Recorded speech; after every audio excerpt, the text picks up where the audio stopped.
Thank you very much, Dr. Kratz. Next, we'll have up Dr. Sheva Roy.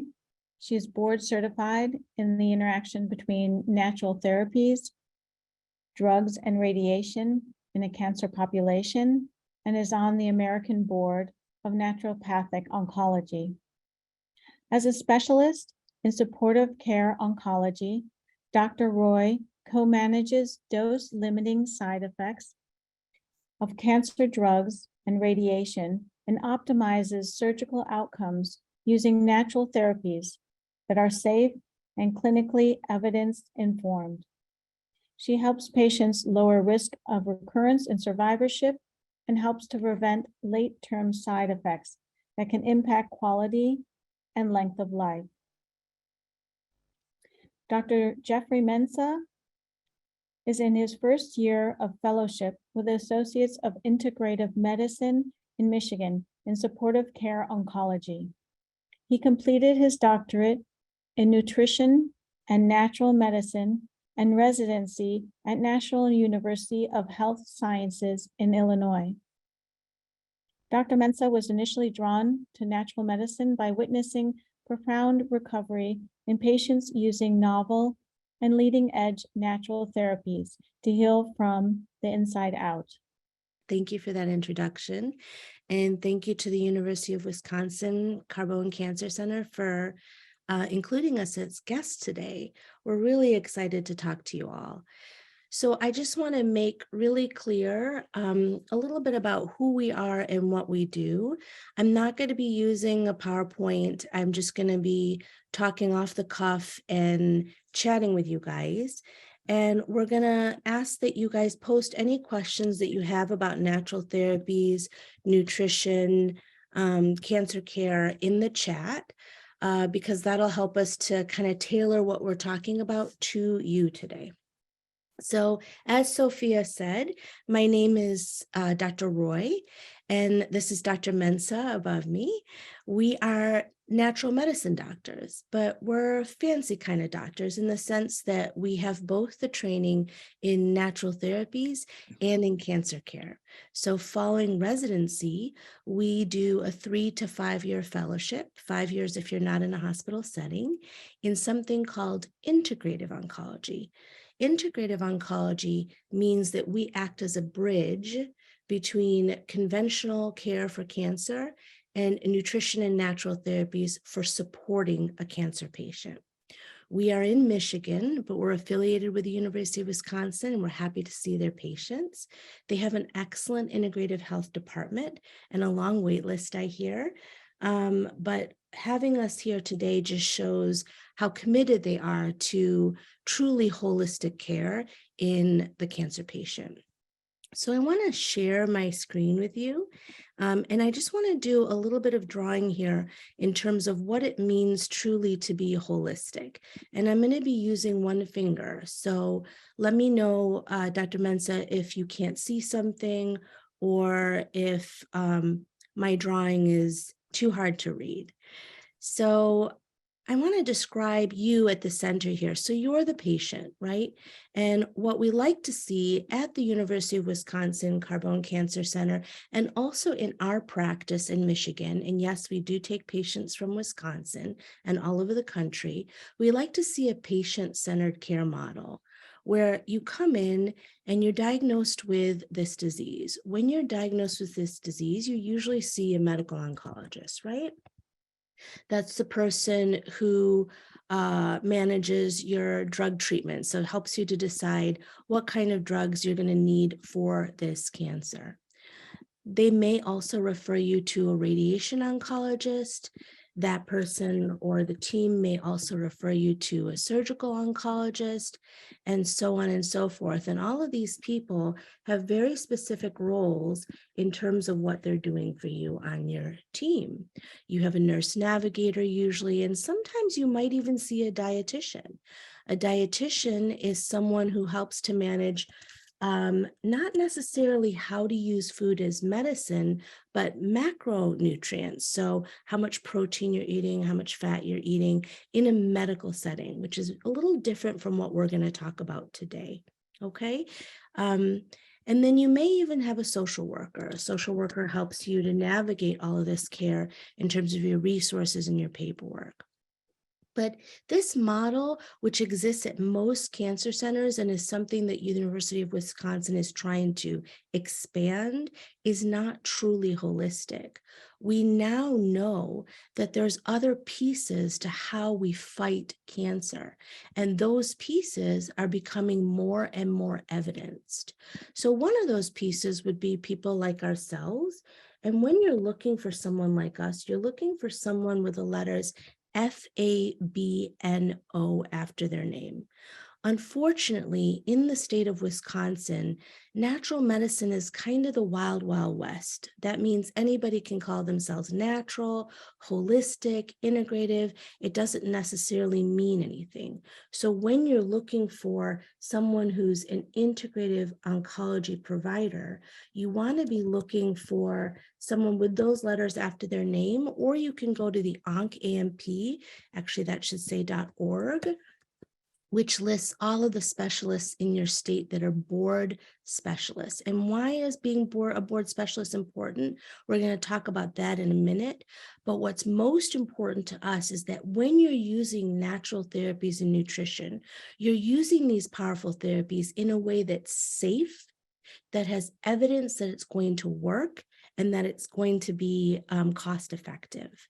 So someone like us who has these letters after our name, our job is to treat the side effects to this drug treatment, the side effects to this radiation, and so on and so forth, so that we can keep this wheel moving towards the right and make sure we tolerate treatment, because tolerance can be sometimes the biggest issue when we're thinking about drug treatment for cancer, right? As this wheel moves forward, we also see nutrition oncology, which is something that Dr. Mensah does and is becoming a specialist in. Nutrition oncology is very different from dietetics. So in nutrition oncology, what we're looking at is how to really use food to come up with individualized plans to fight cancer. One of the biggest questions people usually have is, does sugar feed cancer? And that's one of the myths that we want to bunk in this presentation today. There's two things that we're going to kind of focus on in terms of confusion. One is supplements and the other is nutrition. And I'm hoping to get through all of it. And I am going to let Dr. Mensah speak in just a minute. So this person on your team is individualizing a nutrition plan to also not just prevent side effects, but help you harness your own body's machinery to help you to fight this disease. Also on our team, we have psychologists and therapists who are specialists in grief, depression, changes in our marriage, changes in our bodies, necessary losses, so to speak, when we're talking about cancer care. So all of us know when we're facing this disease, sometimes it's kind of we go in the survival mode where it's like we just need to do what we have to do to get through it. But what we don't think about is all of the pieces that go into what makes us who we are. Why are we here? What brings us joy? And all of those things have actually very good data, in fact, very strong data that they help us to have better outcomes. In fact, something called MBSR, mindfulness-based stress reduction, which is a combination of yoga, breath work, and meditation, has very good data in not only improving mood, helping to prevent depression and grief, but also in helping with prognosis. You might be surprised to hear. Prognosis means, what are my outcomes going to be? What am I facing here? And this wheel keeps moving forward. We also have body work specialists on staff that are specialists in cancer care that know how to help use touch, Reiki, craniosacral therapy to help you to fight this disease. So a truly holistic model, which is what the University of Wisconsin is trying to create here, is a model that looks at all of these pieces and how they work together to fight cancer. So let's talk just a quick minute about supplements. And I see some questions there, and we will try to sort through them and get through them as we go. So all of you may have heard, if you go on the internet, you do any research, you look online, you're going to hear a lot about supplements and supplements that fight cancer. Almost every natural therapy has some data, whether it's preclinical or anecdotal or animal data, that says that it will affect cancer cells. The question is it safe? Does it have evidence that it works? And is it actually cost effective? So I'll just focus on one, for example. Turmeric, which you may have heard of, is a root that's sourced out of India. That root has all these compounds in it. And if we extract just one of those compounds called curcumin, that curcumin, given in high doses, can in fact work nicely with some of the drugs that Dr. Kratz was speaking about, like 5-FU, to fight cancer. The problem with curcumin is when they import this root from India and places like that, they use a solvent to clean it, a 1,2-dichloroethane. And that solvent is a known carcinogen and remains on the herb. So when you're buying a supplement over the counter, you may actually be buying something that's heavily contaminated. Now, you may be thinking, well, why does the government allow that? The federal government does not well regulate supplements. They're regulated through the USDA like a banana. They're not regulated through the FDA. So what that means is it can contain contaminants, and that industry has to self-regulate about whether, in terms of whether they're going to make it available. So part of what we do is not only help you find the right supplements, but the right sources for those supplements that we know are third-party testing for contaminants.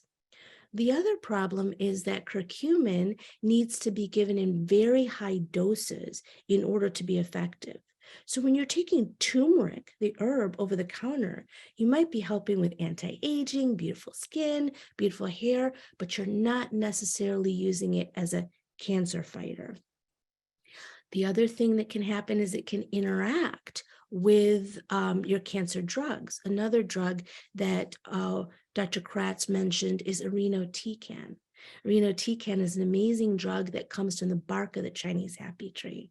But that drug does interact with almost every natural therapy in the sense that it uses the same doorway in the liver as some of the drugs that you're taking to fight this disease. So how we take that curcumin and when we take it has to be timed to the drugs that you're taking to fight the cancer. Does that make sense to everybody? I can't see you all, so I'm going to assume so. The last piece is something called bioavailability. So the question is, do we really even absorb curcumin? And that's where nutrition comes in, because having good gut health, which can be compromised as we're going through treatment. We know that chemotherapy, for example, makes changes in the flora and fauna of the gut. So it's a jungle down there, and it changes it so there's kind of more bad critters than good critters. That's called a dysbiosis, and that environment makes things harder to absorb. Curcumin has to be combined with a fat, and sometimes when we're going through pancreatic cancer, we have a really hard time digesting fat because we may have low lipase levels, enzymes that are used to break up fat in our gut. These are all reasons why it's really important to select someone who's a board specialist and can help you to navigate that whole terrain. Use a drug alongside a natural therapy in a way that's going to be effective for you. Now, one of the beautiful things, though, is there is data now. So your oncologist is really good at fighting this tumor and getting rid of it, but they may not be as versed in what the data is around interaction. For example, curcumin is a wonderful chemosensitizer with 5-FU. That means it makes it stronger towards the cancer cells, but protective towards the normal cells. And when we're thinking about something like our platinums, in particular, we're thinking about toxicity to our normal organs. So in our practice, we're also protecting you against toxicity to the heart, toxicity to the kidneys, but using natural therapies to do so in a way that's synergistic and not competitive. So going back to nutrition, Dr. Mensah is going to kind of jump in here, and I'm going to ask him to some questions, and we'll kind of engage in a conversation. And as we're talking, I'm going to look here and see if anybody has any questions. I'm popping up a form in the chat, and on that form, if you click on it, you can just put your email and your name, and you'll be able to hear wherever we speak. We do a lot of informational speaking, and you can also ask your questions if you have personal questions about your own journey through cancer. So Dr. Mensah, is it true? Does sugar feed cancer? That's a great question. And I like this question because I think so many patients of ours ask that constantly. So does sugar feed cancer? One, sugar feeds all the cells in our body because every single cell in our body is a small factory that has to continue its shift. And that fuel source that our cells have evolved to use is sugar. So it's not that sugar is directly jumping into the body looking for cancer cells. Sugar is brought into the body because our bodies have evolved to use sugar as fuel. So in other words, I feel like a lot of my patients are very confused because they end up trying to starve themselves or diet, restrict certain foods in order to fight cancer, particularly pancreatic cancer. Is this safe? Yeah, so dieting in those crash diets, restricting foods is not safe for any cancer type, even beyond pancreatic. Because one thing that we see most often in cancer treatment is malnutrition and weight loss. And the thing is, when we're losing weight during our cancer treatment, it makes our outcomes actually lower. So no, we should not be dieting in a sense that we're restricting those good nutrients that we need to fight the good fight and build our constitution during treatment. Awesome. So my understanding is whether I eat a boiled egg or I eat a donut, my body is going to break it down to sugar, which it uses as fuel. Is that right? Absolutely, absolutely. But isn't it true that the donut can break down to a type of sugar that's more pro-inflammatory maybe than the boiled egg? Yeah, and that's because of something that we would think about nutritionally of our unrefined carbohydrates and then the refined carbohydrates. So the difference between the two are you can think of the unrefined carbohydrates as your natural carbohydrates, right? These are things that are found in several fibers that we have in eggs, in our breads, in our vegetables, in our fruits. But then when we have our refined carbohydrates, these are the things that we see in our pastries, processed foods, fast foods that are constantly altered for commercial use that drive up inflammation, that drive up those terrible cancer cells. So I want to just be clear because when I'm talking to patients and they're coming in, particularly with pancreatic cancer, they have a lot of questions about nutrition and they're usually trying to restrict. And my biggest concern at this point is the horse has already left the barn, right? Yeah. So I think nutrition in terms of restrictions can be very powerful in prevention. But once we have a cancer diagnosis and we're facing treatment, my goal is to maintain weight and to Absolutely. maintain energy and immune function. And so my understanding is during chemotherapy, it's never appropriate to restrict even refined carbohydrates. So if you have a taste for a McDonald's milkshake, that's what you have. It's not at that point going to feed cancer. Is that true? Absolutely, absolutely. And even to add to that, why we really don't want to lose weight in terms of in any type of radiation treatment is because when we're losing the weight, it can shift that radiation field. So we want to be really careful about maintaining weight with our caloric dense and nutrient dense meals. Okay, so I get that. And I see that Andrea is telling me that the link isn't connecting. So we're going to post how to find us, and Sophia will send out an email afterwards on how to reach us and how to reach the University of Wisconsin Integrative Medicine Department. So coming back to what we were just talking about, are there any diets that are actually cancer fighting? Yeah, so most of the research right now coincides with three major diets. That would be the Mediterranean diet, a plant-based diet, and a keto diet. Each of those diets are used for one specific diseases, as keto would be more towards our brain diseases. Our plant-based diets, we can really use them generally for most cancers as well for Mediterranean diets. Now, is that mutually exclusive for pancreatic cancer patients? Not necessarily, because depending on how our bodies are metabolizing sugars and fats, we might want to detail and personalize a nutrition plan for our pancreatic patients. So what you're saying is we shouldn't be restricting during treatment, but we can individualize the plan based on someone's gut health. So I see a question about probiotics. So if, for example, if someone has a poor microbiome, Mhm, would it be beneficial to use different types of probiotics like lactobacillus mhm. versus another strain, lactocrispus? Would it be appropriate to use different strains to fortify that microbiome? Yeah, absolutely. And I don't want us to even be married on probiotics that much, because something that we can do to improve that jungle that you talked about to get more good critters is just keeping a really diverse diet. So those healthy fibers that I mentioned earlier that we get in our nice leafy greens actually contain the type of things that help feed the good guys in the gut already, so they can continue to colonize and grow in our gut tissue. But Dr. Mensah, I'm not making my patients eat greens when they're going through chemo. I'm telling you, if they want to eat McDonald's, I'm so pro.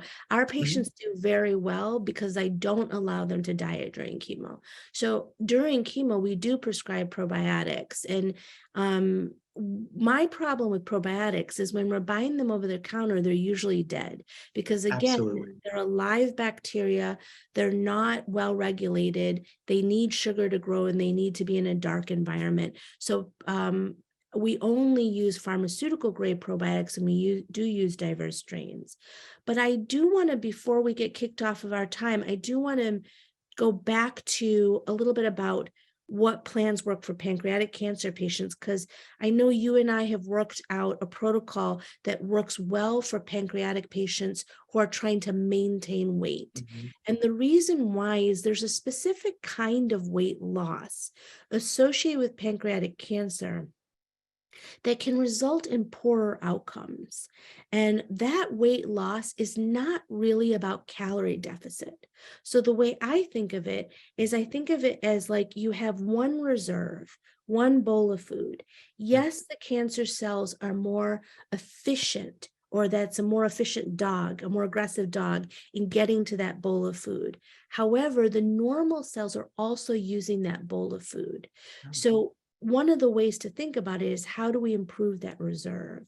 So for my pancreatic patients, I not only increase calories, I also use high dose anti-inflammatories Yeah, to lower the inflammatory signals, or we call them cytokines, which then slows down that aggressive dog. Is that true? Or is absolutely, that effective? absolutely. Yeah, absolutely.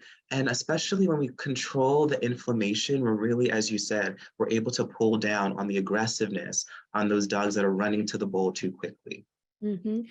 So we combine nutrient dense, caloric dense foods with anti-inflammatories, and we give them on a timed manner in order to maintain weight in our pancreatic cancer patients. Isn't that true? Yeah, I absolutely. knew you were going to say yes. I- Um, I want to go back to probiotics because it's the only question I'm really seeing, Mhm. and I want to make sure we address it. Yeah. So the person who's asking, Gary, thank you for the question, is also asking about immunotherapy. So are probiotics effective during immunotherapy? So I want to say a couple things. Immunotherapy is an emerging category, as you guys seem to know, to target cancer cells. However, a lot of these immunotherapies are coupled with gut issues, particularly something called colitis, so Mhm. inflammation in the gut lining. So the way that we approach nutrition in those patients is to combine nutrition whatever we're eating with anti-inflammatories and use prebiotics, which are placeholders that help the good bacteria that we're then supplying to kind of take hold and colonize. Does that feel fair? Like a Absolutely. fair approach? Yeah, absolutely. And I think it's important, especially when you touched on the colitis, because when we have those inflammatory processes going on, that's what really shakes up the jungle, as we're saying, and that pushes a lot of those angry critters for the bowl first. And then so when you're talking about those prebiotics, it is a placeholder for those good guys to make sure they have a good reserve of food to be able to grow and keep that colitis at bay. Awesome. So in terms of side effects of 5-FU, oxaliplatin, irinotecan, Lynparza, Dr. Kratz mentioned, we're usually thinking about things like diarrhea, mouth sores, peripheral neuropathies. So in our practice, we have strategies that are individualized to a patient who is struggling with pancreatic disease and may have more of a susceptibility to those side effects. And we combine that with a nutrition strategy, a body work plan, a counseling plan, all of those pieces. And we do that in partnership with your medical oncologist.